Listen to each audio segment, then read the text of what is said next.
Hello, my name is Mariah Carter, and I am branding myself as your redheaded investor.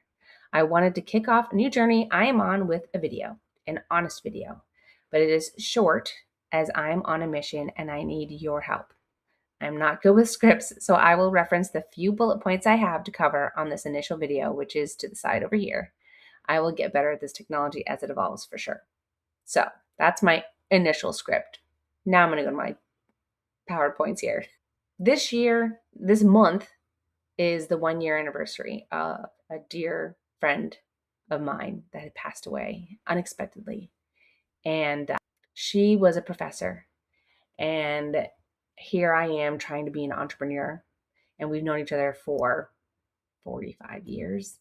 I'm 50 now, and about 45 years.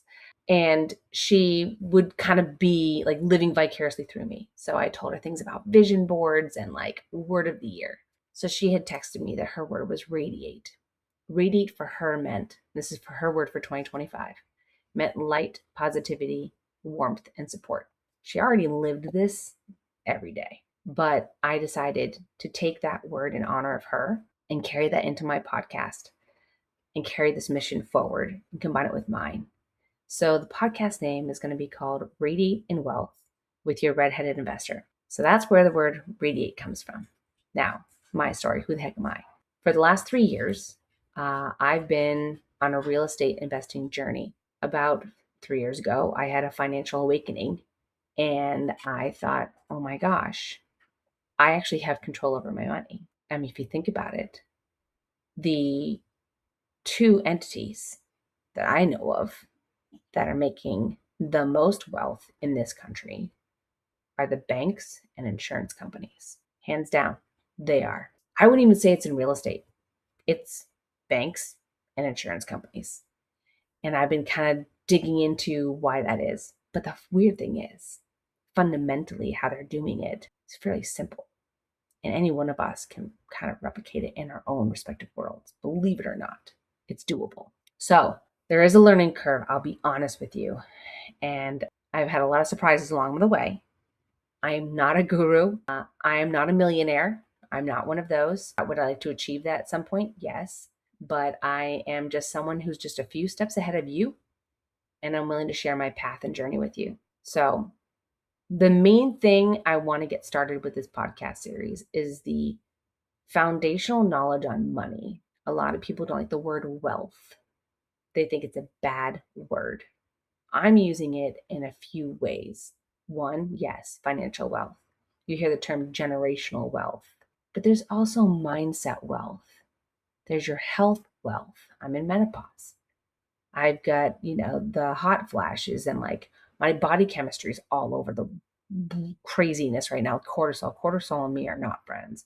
I also hate time because I think I have more time in the day and I don't. And that's probably part of menopause. I don't know. Or I'm undiagnosed ADHD. I don't know. A lot of people, by the way, that I meet that are like entrepreneurs, they all say they're ADHD. And everybody else says, one other thing they say is, oh, I learn by doing. My husband's in the military. He says that that's how they teach you in the military. They teach you and they make you teach others, that you do it and then you have to teach others. That's how it goes.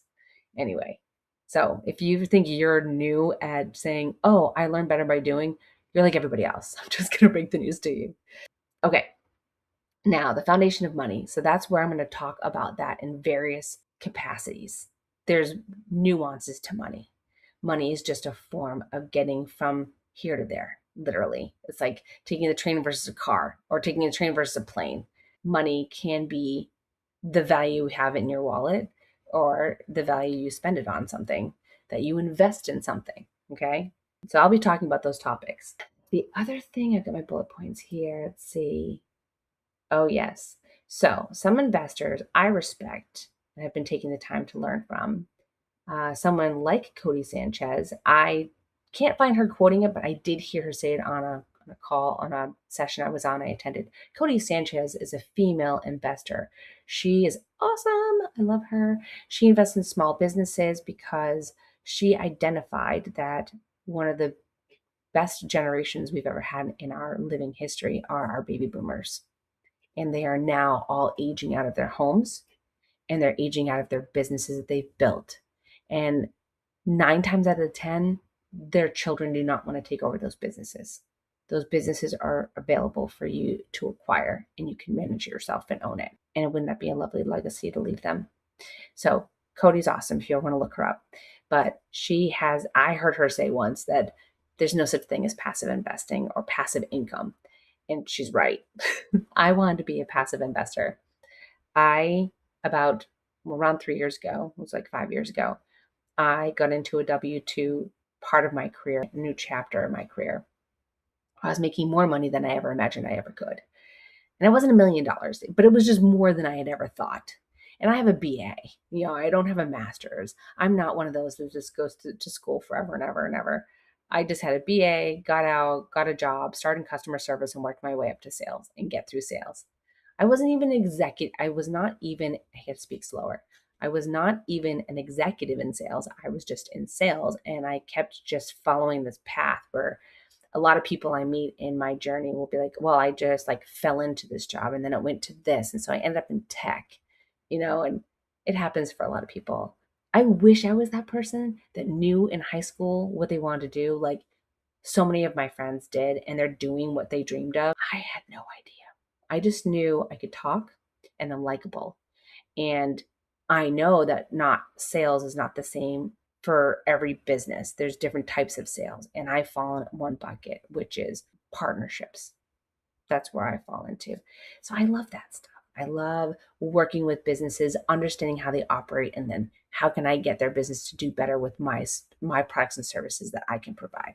Love that stuff. Anyway, that's who I am, and that's how I got into this world. Is that I got into a level of my job, and I'm a workhorse, and so my job didn't give me the hours. It's during COVID, number one, so you couldn't travel. I couldn't go in the office. At one point I could, but like literally like the level of work I'm used to doing, I wasn't there. And so I was like, I got paid more for more responsibility, but less actual work. And it just left me feeling like, what did God have me be on this earth for? I'm 45. I don't have children. I just met my husband 5 years ago. We just got married, or we were getting married actually. And I even wondered about that. I'm like, why get married? Like, we're not having children. I'm in my 40s. That's not happening. He doesn't have any children. And I'm only a little bit older, not a lot. But anyway, I was like, what is my purpose on earth? And so I found this group of women investors, and I was like, oh, great. Now I can help elders in my neighborhood, help them move to the next phase of their life because I've taken care of elders in my family. And it's a lot of work. It's a lot of stress in the family. I should do that. And I went down this rat hole of like, do I help clean them out? Do I take over their property to sell? Do I get my real estate license? Do I do this thing called wholesaling? Wholesaling doesn't make me feel safe at all because I'm knocking random people's doors with no weapon on me. Like, who knows if someone's going to shoot me? I don't know. I'm knocking on some stranger's door and soliciting like their house. That's kind of weird.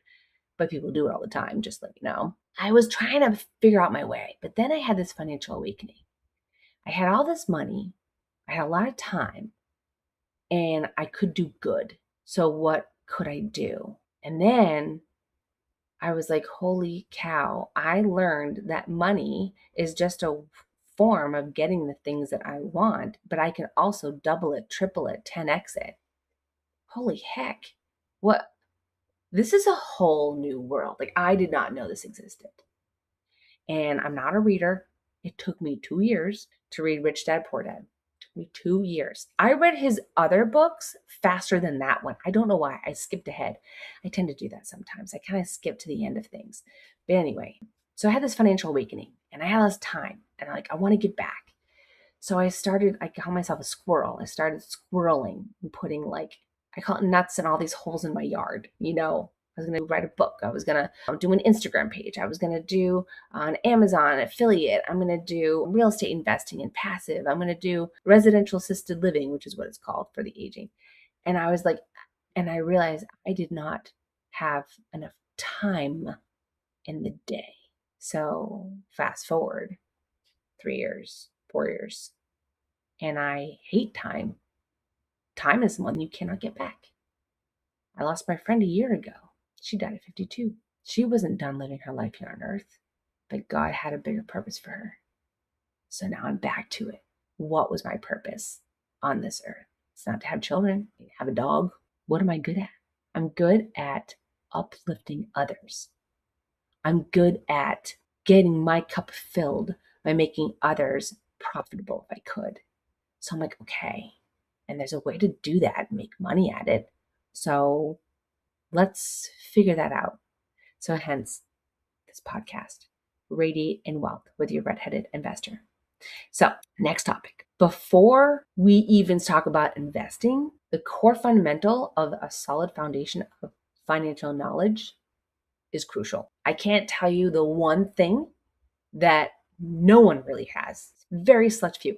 I would say if there's the top 1% of wealthy, there's 1% of that 1% that knows true wealth and how it operates and how they understand it. It's a very small group of people. So I think our education system should add in financials, retirement, because as I mentioned, the baby boomer generation, they are now in assisted living homes. And I don't care how many boats you had, how many luxury cars you had.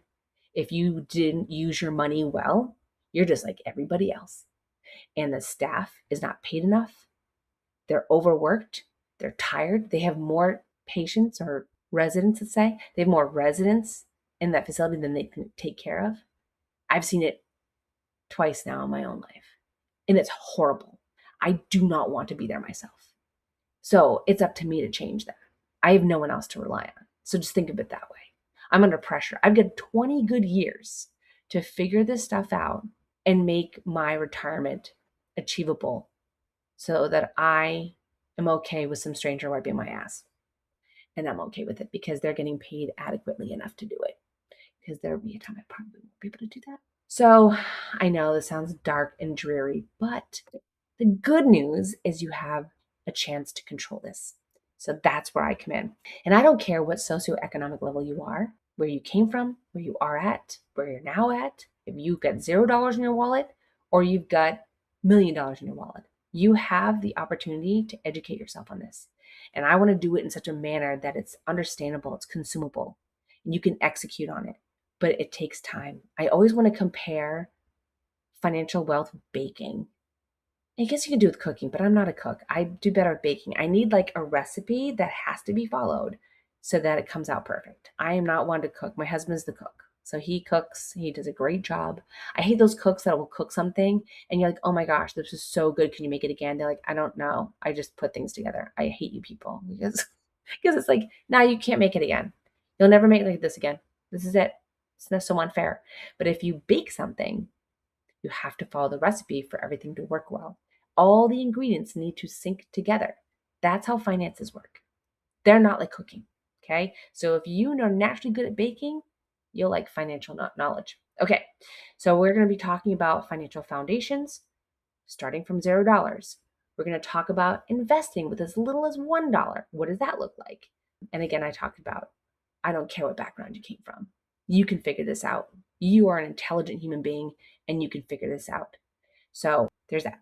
Okay. Now I'll be interviewing people. I'm going to be interviewing right now 2 a month. I'm going to start with 2 a month. I already have a list of about 30 plus people I've interviewed 3 years ago on all things. And one of them is a teenager that invested in land. Like, dude, if a kid can invest in land and turn it over for profit, I think any one of us can be able to do that. A teenager, like, hello. Okay. So just know the people I interview, I know, like, and trust. I probably partnered with, invested in some way, or I've known them for at least a year minimum. Okay. These will be real stories with real strategies, not just theory. Okay. And the last thing I'll talk about here, well, actually, there's two things. I have my little notes here. Okay. 3 years ago, again, my impactful year, financial awakening, I call it. I joined this big circle of group of ladies. I did not know at all what I was getting into. And there's this big event. And I thought, well, what's worse than going to a city I don't know and meeting with a bunch of people I don't know or being around a bunch of people I don't know? Maybe I can coordinate like a lunch, like 20 people to get together. And so I started chatting with the people in the Facebook group and saying, hey, I'm going to arrive a day early and I'd like to grab lunch. Who's interested? I got many people that were interested, more than 20. oh, I'll fly in early. I'll fly in early. And then this young gal up in another state saw what I was doing and reached out to me. And she said, I was thinking about doing dinner. Like, let's combine efforts. For the next 3 months, we were recruiting people to host a day of women who are investing to network with each other. And they were all different capacities of learning. And my God, it was 350 women that showed up. I will be posting a video montage of all the beautiful pictures of the beautiful women we met that day. It was a $50,000 day. We had to hustle for sponsors, which we were successfully able to do with businesses I had already partnered with. And many of the ladies in the group wanted to promote their business. So we came up with very small sponsorship packages that went small to big, and they could offer that. I think we got an extra 5K, and that just covered us for our effort because it was a lot of work. And one thing I learned about that experience is I'm really good with names. And when I was checking people into the door, because I can talk about this story later, but I was checking people at the door, the person we had hired, I didn't set her up right and I felt bad. So I was like, okay, what's your name? I was like, Betty so-and-so. Like, Betty, I remember you. You paid, come on in, blah, blah, blah. And then people were just like, how do you know my name? I'm like, I've been staring at it for 3 months. So I know who you are. I was also managing Cash App, Venmo, PayPal for people paying me. And then some people couldn't make it and they asked for like a refund. I had to go in and refund them and I had to do it on the fly. I have some organizational skills I didn't know I had. It was amazing. So I'll talk more about that, but I'm going to put together a video montage of that beautiful, beautiful day. So I am fast forward to 3 years. So I had that beautiful experience 3 years ago. And now I've done some capital raising. I've invested myself. I've gotten myself in jams, legal, like whatever it may be. I've gone through so much of it. But I know that I have the capacity to educate 1 million people on the value of $1, that they can control the value of that dollar, that they understand the value of it, but then they can make it powerful. Can they make it act like $10 and $10 act like $100? You can build your own generational wealth. And the beauty is I want it to be consumable so you can teach others. So that's the whole goal. So the other plug about why I'm doing this is, in all honesty, I love connecting with people and I love connecting people together. I'm on this mission on networking as much as possible and finding connections with others. I want to bring you the right opportunities and the right resources. So that's another mission I'm on. I think also I should include a newsletter. I will be relying on AI to help me write this because I can tend to talk a little run on. This is about 20 minutes right now. So I'll be offering a newsletter that will just cover the topics that I'll be covering probably in the interview set that I have. I don't have a podcast room. This is an office. I converted a bedroom in my home and I converted this closet. It's a very shallow closet, and that's where I put my desk and my light. And I have a monitor my husband gave me, which I'm using. And I got a setup from Amazon with this little microphone and my camera. So that's me. I'll be doing it on virtuals. I also am looking for podcast guests. Again, I'll be reaching out to the thousands of people I already know, and I'll be doing 2 a month. So setting that up right now with all of you. Okay, so I'm open to partnerships.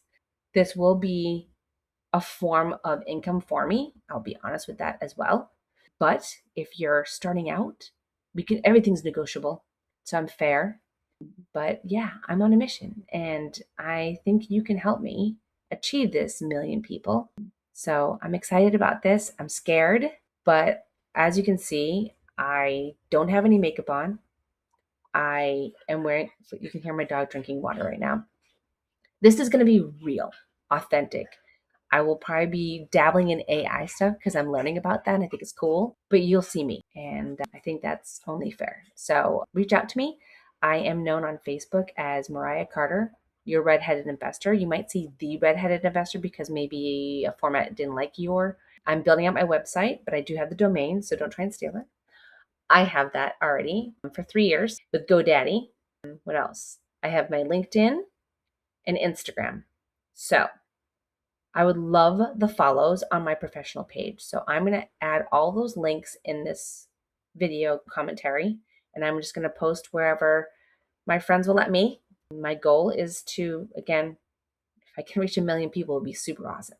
And also share with me topics you'd like me to cover. That would be a good one too, because I've got my own ideas, but and I listen to podcast people all the time. So let me know. I would love to connect with you and grab like 30 minutes and just find out a little bit about you and how I can educate others about what you know. All right. Again, Mariah Carter. And what was my sign off line it said to me? Oh, it had something. Oh, yeah. My sign off is going to be this. Until next time, go radiate